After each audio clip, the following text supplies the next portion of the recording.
Hi, I'm Margo Bowblis, and this is my rescue dog, Kaya.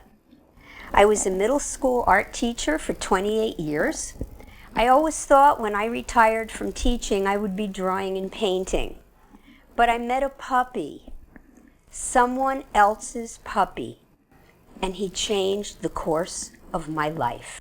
It all started when I got Lakota, a black Labrador puppy. I worked with him and he passed his certification tests and became a therapy dog. We had just started doing visits when I met a puppy named Zeke at my son's house, who was owned by a friend of my son's. When I left, the puppy started screaming. He knew he was meant to be with me, and somehow it happened. He was a quick study, and soon I was working with 2 therapy dogs who served over 2,000 people. We had a great life with the dogs. We hiked the trails all 4 seasons. The dogs ran through the woods, swam and retrieved sticks from the lake, and played in the sand. In the summer of his 4th year, I came home to find my strapping 94-pound dog on the floor with his head swollen up on one side and Lakota standing guard over him. Zeke was diagnosed with a deadly cancer that can kill a dog in days. Enter a renowned veterinary oncologist who goes to heroic proportions to give a longer, quality life to Zeke despite staggering obstacles and despite losing her own dog to the same killer in the space of a few days.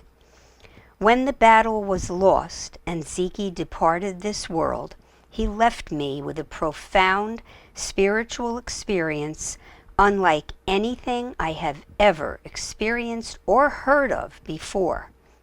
Walking with the shadow of love follows Lakota and me as we cope with the presence of a spirit in our lives and the ways he lets us know he is around. It was a story I had to tell. After I finished the first book and started doing book talks, I was shocked at how many people have had afterlife contacts from their pets. Even some of my best friends had, but they weren't talking about it. Once I opened the subject, people started sharing their stories with me. I lost Lakota in the spring of 2016. I began to have afterlife contacts from him.